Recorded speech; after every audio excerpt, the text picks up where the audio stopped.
di dalam pusat riset teknologi reaktor nuklir kita memiliki sebuah kelompok riset ya, desain dan fisika reaktor nuklir. Nah, ini mungkin yang akan kita jelaskan ya. Saat ini tren dunia ya, reaktor nuklir yang sedang beroperasi saat ini umumnya reaktor nuklir generasi 2 dan generasi 3 ya. Dan dunia sekarang sedang menunggu komersialisasi generasi 4 ya. Nanti kita akan kabari bahwa ternyata sudah ada salah satu reaktor generasi 4 yang akan atau sudah beroperasi tetapi masih demo plan. Nah, apa sih intinya dari generasi 4 ya?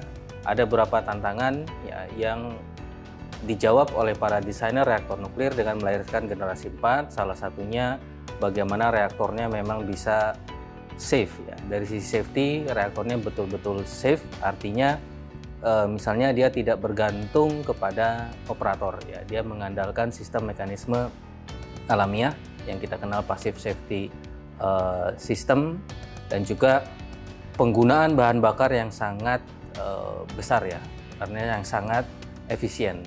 Dari pusat riset kami yang fokus di BRIN ada dua terutama. Yang pertama adalah HTGR, High Temperature Gas Cooled Reactor. Ini sudah lama, bahkan sudah lama Batan sebelumnya dan sekarang dilanjutkan BRIN terlibat di konsorsium internasional ya, Technical Working Group on Gas Cooled Reactor sejak tahun 96 ya, sudah bermimpi membangun reaktor tipe HTGR, dan akhir-akhir ini kita pun mulai melirik ya generasi 4 lainnya, yaitu molten salt reaktor.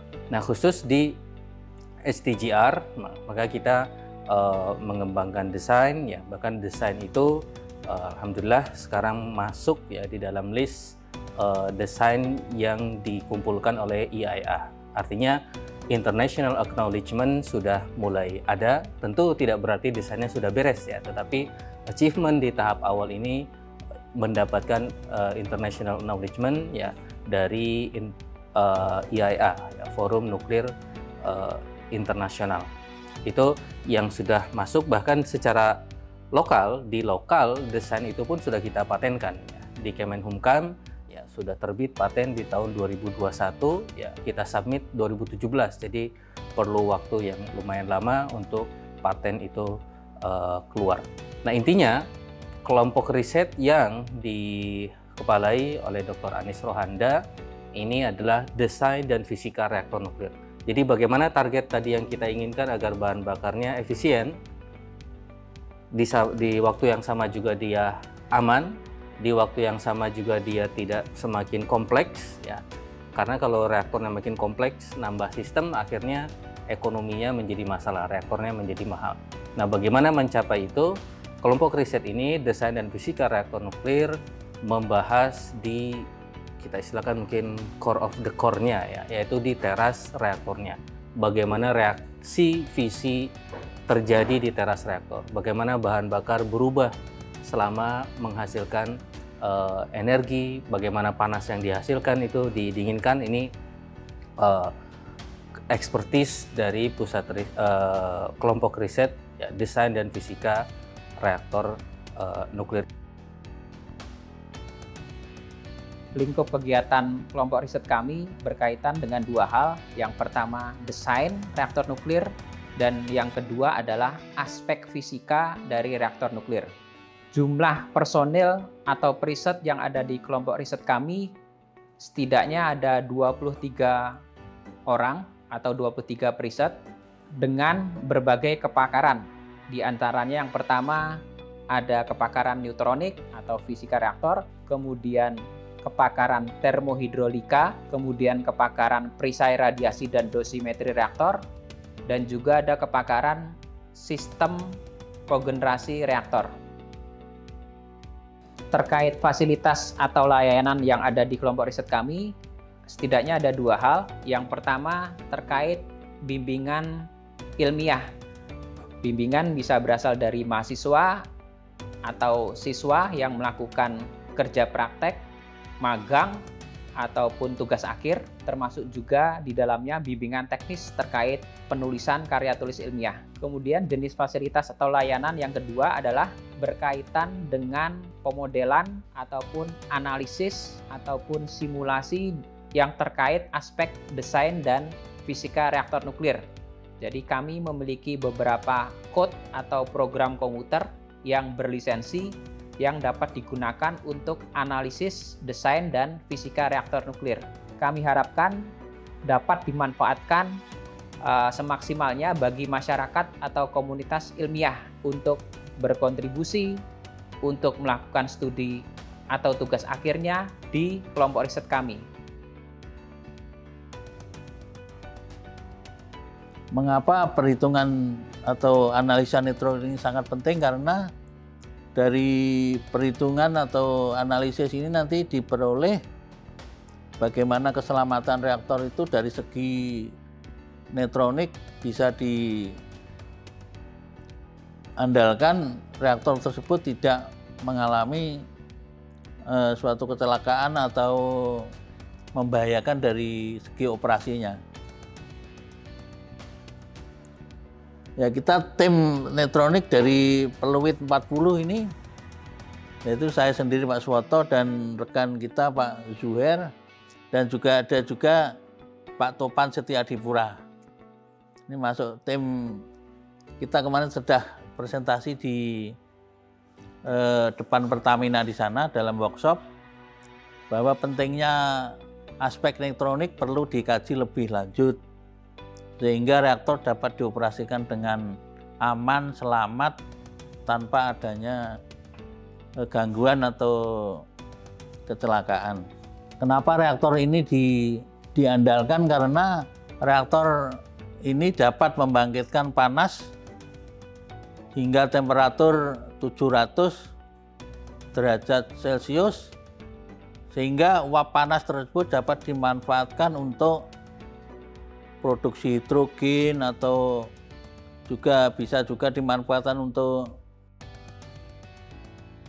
Kalau kita ingin membangun suatu reaktor, maka dimulai dengan desain teras reaktor, di mana teras reaktor itu adalah berisi bahan bakar, kemudian juga elemen kendali dan material-material pembentuk teras tersebut. Dalam mendesain teras tadi, ada beberapa parameter yang harus kita perhatikan, yaitu adalah nilai reaktivitas batang kendali, reaktivitas lebih, distribusi faktor puncak daya, dan distribusi fraksi bakar. Semua ini mempunyai parameter keselamatan, artinya ada batas yang harus kita taati sehingga reaktor itu bisa beroperasi dengan aman. Salah satu perhitungan teras yang kami gunakan di teras RSG Gas, yaitu menghitung manajemen bahan bakar di dalam teras menggunakan batan fuel, di mana batan fuel ini menentukan parameter teras seperti nilai K efektif dan derajat bahan bakar yang telah terbakar di dalam teras. Nah, parameter ini harus ditentukan dengan tepat dan teliti sehingga tidak melampaui batas keselamatan. Maka selama ini kita gunakan tidak pernah ada batas keselamatan yang dilampaui, sehingga bahan bakar yang kita gunakan bisa diatur dan disusun sedemikian rupa.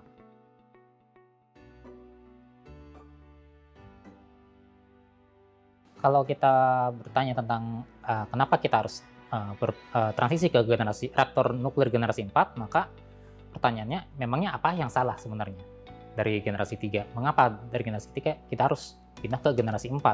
Nah, kalau kita lihat di generasi 3 itu bukannya jelek, cuma memang ada beberapa kekurangan yang bisa kita perbaiki di generasi 4. Contohnya, dari segi kecepatan deployment, generasi 3 itu relatif lambat. Mengapa? Karena butuh banyak sekali exotic material, seperti bejana bertekanan tinggi yang memang nggak semua industri bisa menyediakannya dengan cepat dan jumlahnya banyak, plus on-site engineering yang cukup banyak sampai 80%. Itu akan memperlambat deployment-nya, termasuk dari pemanfaatan bahan bakar generasi 3 yang relatif tidak efisien. Jadi kalau dipresentasekan, hanya sekitar 0,5% potensi bahan bakar nuklir yang termanfaatkan dalam teknologi generasi 3. Gitu.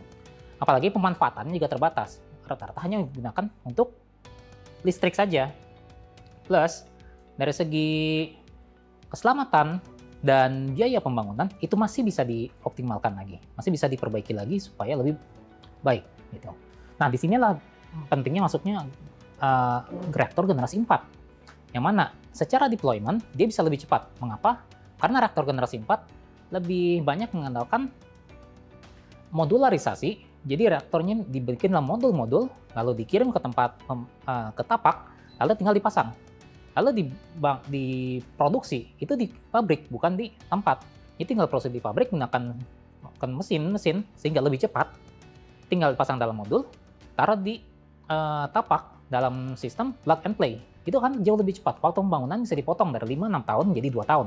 Di Indonesia kira-kira untuk listrik ya sekitar 2-3 juta orang dalam setahun, itu cuma butuh 800 kg thorium.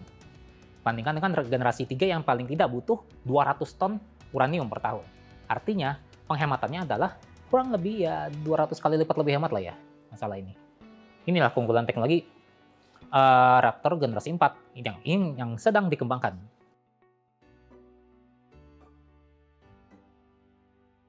Pertama dari segi teknisnya, sistem pertahanan, sistem keselamatan itu berlapis-lapis. Redundannya juga berlapis-lapis. Kemudian bagaimana dengan sifat orang Indonesia yang katanya ceroboh, ya, itu diatasi dengan begini. Pertama memang ada SOP, yang kedua kebiasaan. Kita melakukan daily meeting setiap hari selama setidaknya 1 jam. Setiap hari itu 35 tahun bekerja seperti itu, mematahkan sebetulnya. Tapi saya nggak tahu apakah orang itu tetap aja berpendapat bahwa kita itu trader, enggak juga. Saya juga baru-baru ini ke pembangkit Jawa Bali di Muara Karang. Itu juga luar biasa. Orang-orang muda, ya, mereka bisa mengoperasikan pembangkit itu, ya, yang menyangga DKI, ya. DKI itu lebih dari umur cycle life-nya. Saya kok percaya bahwa kita ini bisa kok. Terutama yang saya lihat tadi pembangkit Jawa Bali tadi ya. Pembangkit Jawa Bali itu orang muda-muda, ya. Dia menguasai software, dia menguasai lapangan gitu ya. Makanya saya bilang saya mau belajar juga dari Anda, walaupun saya dari reaktornya, Anda dari pembangkitnya. Ilmu itu tidak lihat tua atau muda ya. Bagaimana Anda punya kelebihan, saya mengakui.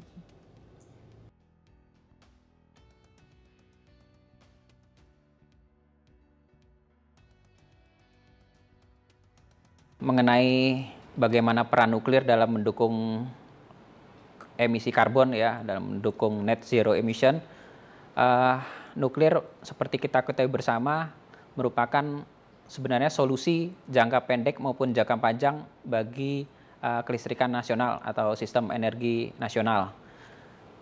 Dari pembangkit listrik tenaga nuklir, selain dari aspek ekonomi, kemudian dari aspek fleksibilitas aplikasi, kemudian dari aspek bisa mix atau baur dengan sistem energi yang lain, juga berpotensi terintegrasi dengan pembangkit listrik konvensional ataupun pembangkit listrik yang renewable.